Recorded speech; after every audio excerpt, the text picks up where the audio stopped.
महाभारत। सजरो, आज महाभारत के एक आपको कथा सुनाऊंगा।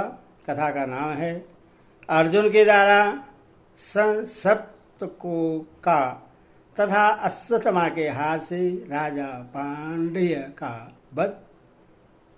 सज्जनों, इस कथा को पूरी सुनिए और आपसे अनुरोध है कि आप सब्सक्राइब लाइक जरूर करें, कथा जरूर सुने, कथा सुनिए।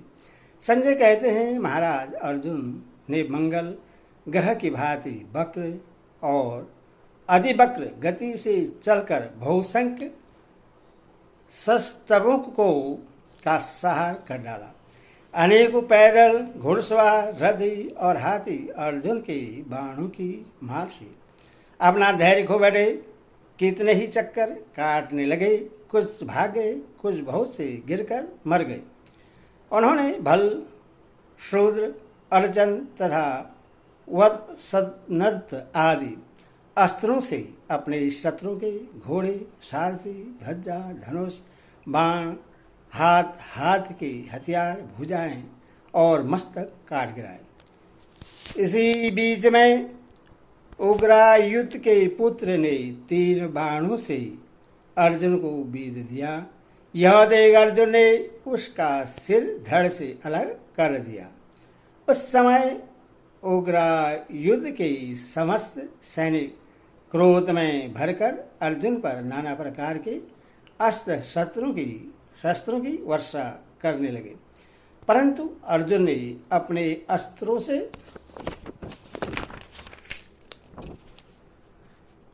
शत्रुओं का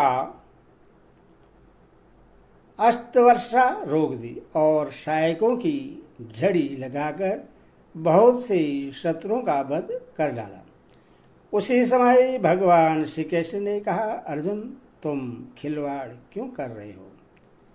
इन शब्दों का अंत करके अब कर्ण का वध करने के लिए शीघ्र तैयार हो जाओ। अच्छा, ऐसा ही करता हूँ। यह कहकर अर्जुन ने शेष सप्तकों का सहार आरंभ किया। अर्जुन इतनी शीघ्रता से बाण हाथ में लेते, संधान करते और छोड़ते थे कि बहुत सावधानी से देखने वाले भी उनकी इन सब बातों को देख नहीं पाते थे। अर्जुन का हस्त लाघव देख स्वयं भगवान श्री कृष्ण भी आश्चर्य में पड़ गए।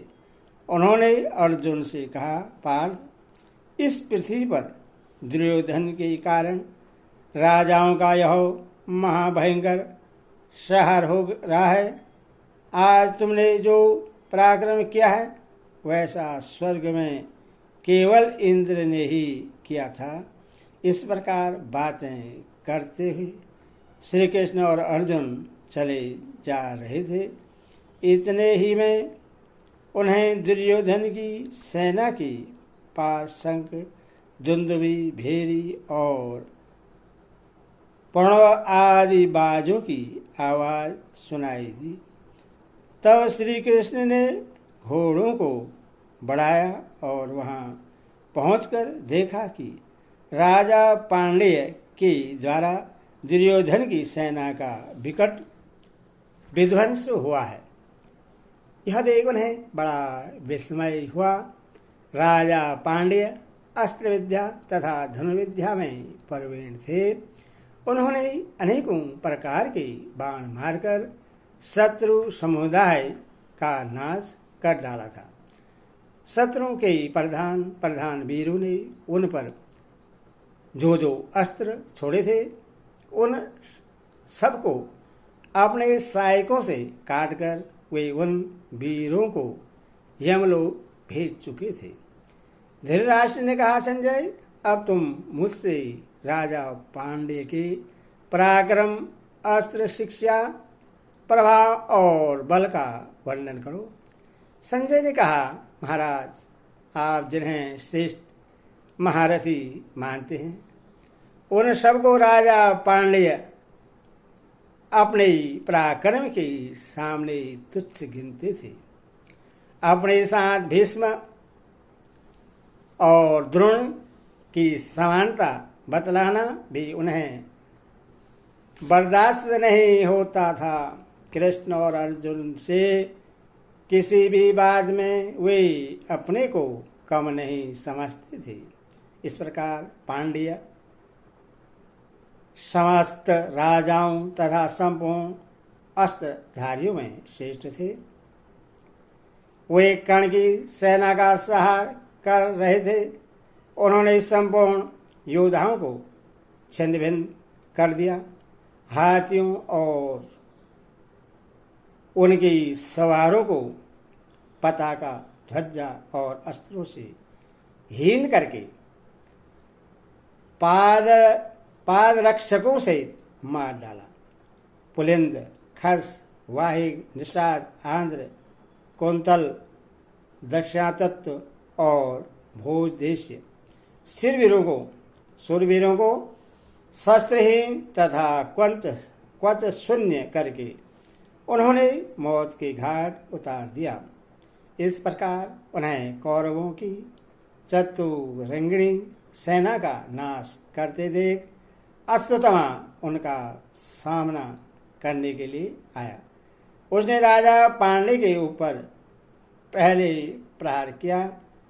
तब उन्होंने एक कणी नामक बाण मारकर अश्वत्थामा को बीध डाला।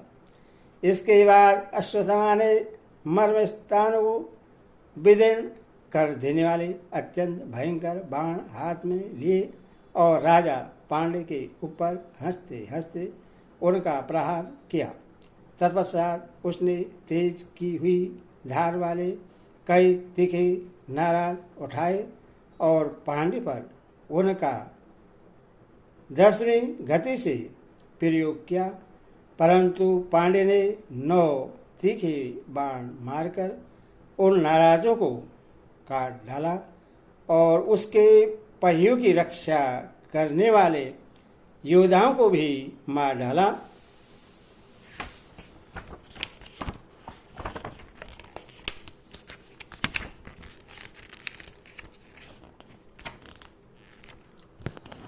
अपने शत्रु की यह फुर्ती देखकर अश्वत्थामा ने धनुष को मंडलाकार बना लिया और बाणों की बौछार करने लगे।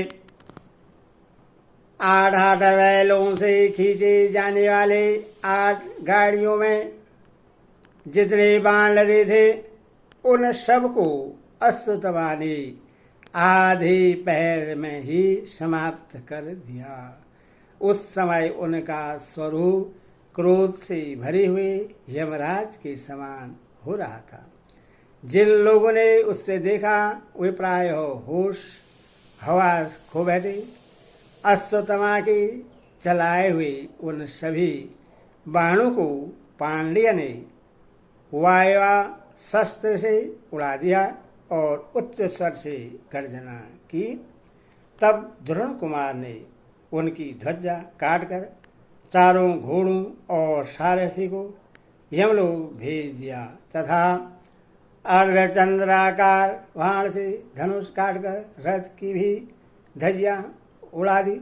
उस समय यद्यपि महारथी पांड्य रथ से शून्य हो गए थे तो भी अश्वत्थामा ने उन्हें मारा नहीं। उनके साथ युद्ध करने की उसकी इच्छा अभी बनी ही हुई थी। इसी समय एक महाबली गजराज बड़े वेग से दौड़ता हुआ वहां आ पहुंचा।